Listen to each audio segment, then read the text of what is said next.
All right, welcome back, everyone. There's always a ton of noise swirling around the Iraqi dinar, right? A lot of hype, a lot of speculation. So this week, we're going to cut right through all that. We're going to give you a straight-up, data-driven look at what's actually happening on the ground. So let's just dive right in. Okay, let's not waste any time. Here's the number you came for. In Baghdad's main exchange sessions this week, the rate is hovering right around 1,404 Iraqi dinar for every $1 US. That's the key official figure we're working with. So what's the real story behind that number? Well, we are seeing a little bit of movement, some minor volatility. If you go to the local exchange shops on the street, you might see rates bouncing between, say, 1410 and 1430. But, and this is super important, let's be crystal clear. This is just the normal ebb and flow of the market. This is not some big dramatic revaluation event that you might hear about online. Right, so if it's not some massive event, what's causing these little ups and downs? Because they're definitely not random. There are real forces at play here. So let's break down exactly what's pushing and pulling the numbers this week. It really boils down to two main things. First, you've got traders reacting to some new market adjustments. We're talking about changes to things like liquidity and customs rules. Now, these kinds of technical tweaks can cause a little bit of a stir, sometimes pushing demand around. And second, you have the government itself, which is being very vocal, trying to manage expectations and keep things calm. And hey, don't just take my word for it. Look at this. The Prime Minister's own financial advisor came out and said it plain as day. They're basically saying, hey, everybody relax. These little swings are temporary. They're an expected part of the plan as we make these policy changes. It's a clear signal of confidence. They're telling the market, we've got this, it's under control, it's not a crisis. Okay, so that's the day-to-day. But to really, truly understand what the dinar is worth, you gotta zoom out.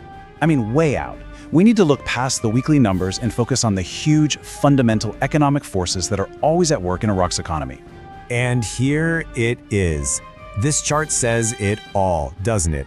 A staggering 90% of Iraq's entire state revenue comes from one thing: oil. That's not just the slice of the pie, it's practically the whole bakery. This makes the entire economy, and therefore the dinar, incredibly sensitive to whatever happens in the global energy markets. This one fact is the bedrock of the dinar's value. So keeping that massive oil dependence in mind, let's look at how things are playing out. You might remember that little bit of holiday calm we saw at the end of last year. Well, that's over. We're back to reality now. On the flip side, the government is trying to build more long-term stability by pushing big structural reforms, like the move to e-payments. But at the end of the day, it all comes back to that one dominant force. Oil still makes up over 40% of the country's entire GDP. This brings us to a really, really important topic. The huge gap, it's a canyon between the rumors you see flying around online and the hard facts coming from official sources. So let's do a direct head-to-head comparison. This is a crucial reality check. Look at this.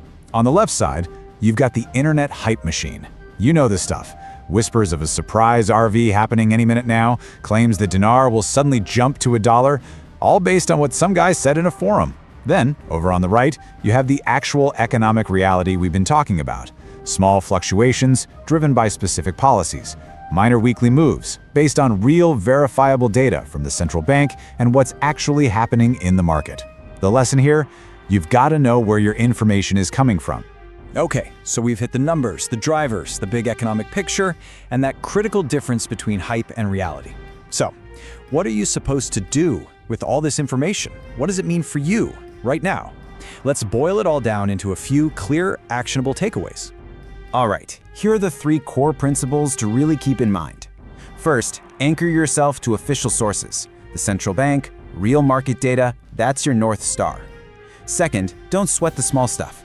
These little wobbles in the rates aren't a sign of chaos. They're a totally normal and expected part of a country going through massive economic reform.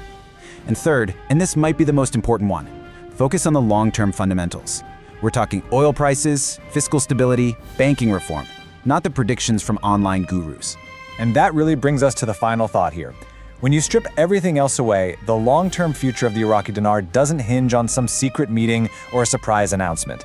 Its value rests completely on whether or not Iraq can succeed with these deep, difficult, and fundamental economic reforms. So the real question isn't when something might happen. The real question is, can this massive transformation actually be achieved? That's the billion dinar question, and that's the story we'll keep watching. Thanks for joining me.